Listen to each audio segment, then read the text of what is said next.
எல்லாருக்கும் வணக்கம். இன்றைக்கி நம்மிடையே பார்த்தீங்கன்னா கொடைக்கானல் பூம்பாறை குருசாமி டிஆர் முருகன் அவர் நம்மிடையே இருக்கிறாங்க.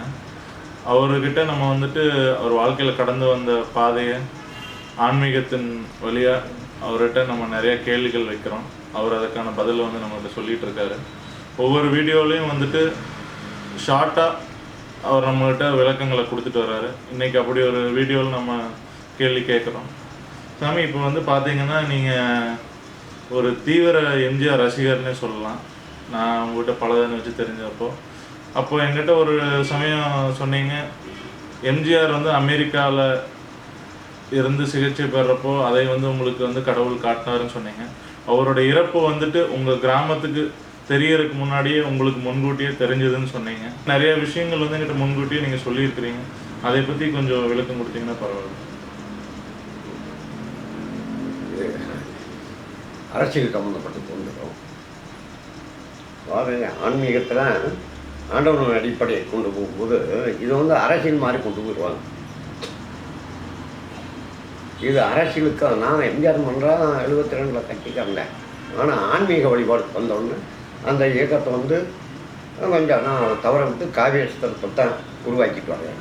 ஆனால் உண்மையிலே யாருக்கு என்ன நடந்தாலும் அது இறைவன்கிட்ட நம்ம போராடுவேன். அது என்ன இருக்குது அப்படின்னு இதை மற்றவங்க யாருன்னு நினைக்கிறா அதே எனக்கு தேவைப்படாது.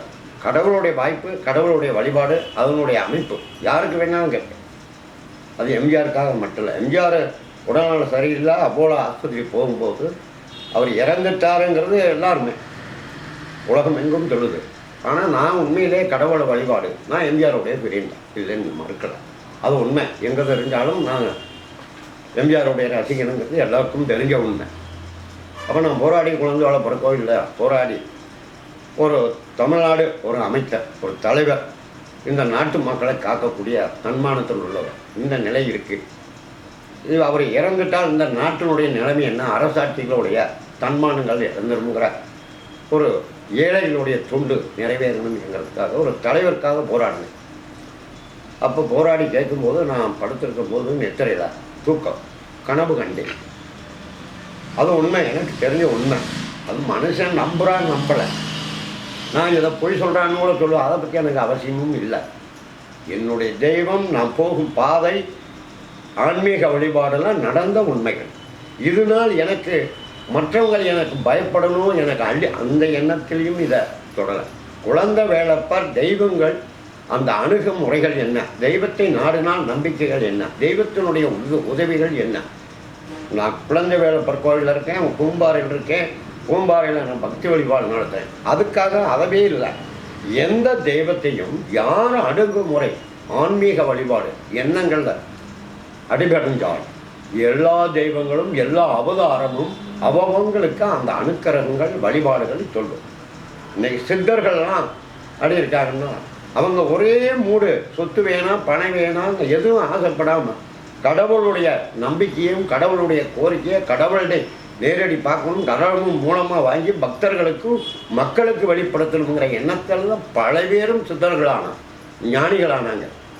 அவங்க அவரை நாடுறாங்க, அவர் கொடுக்குறாரு. அவங்க தான் இன்றைக்கி நமக்கு எத்தனையோ ஏடுகள் வரலாறுகள் அவங்க எடுத்து கொடுத்துருக்காங்க. அவங்க மூலமாக தான் அருணகிரியார் பாடல், புகழ், கந்தர் புராணம், ராமாயணம் அவங்க கொடுத்த அகஸ்திய முனிவர், இப்படி பல பேருடைய ஏடுகளை வச்சுட்டு இன்றைக்கி நம்ம ஞானங்கள் பரவிட்டு வர்றோம். ஆனால் இக்காலத்திலும் தெய்வம் இருக்கா? இருக்கு.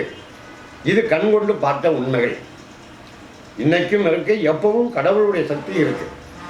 அப்போது எனக்கு இந்த ஒரு கண்ணாடி பீரோவில் எம்ஜிஆர் நடந்து வர்ற மாதிரி, செவுத்தை பிடிக்க வர்ற மாதிரி நான் கனவு கண்டேன்.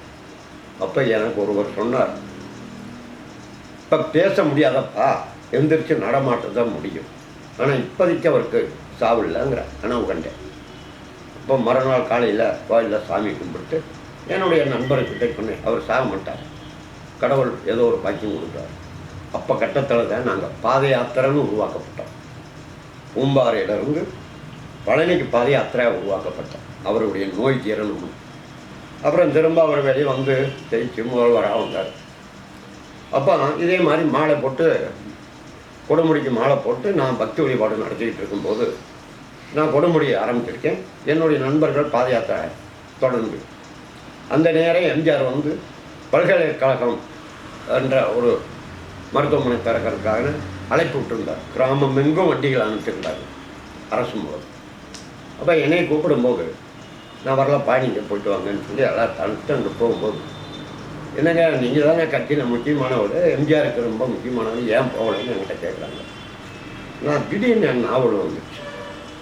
இல்லை எம்ஜிஆர் பல்கலைக்கழகம் திறக்கலை, எம்ஜிஆர் இறந்துருவார் அப்படின்னு சொல்லிட்டு என்னுடைய மன அதிர்ச்சிப்பட்டு அதை ஆஃப் பண்ணி வேண்டாம் வெளியே சொல்லிட்டாங்க.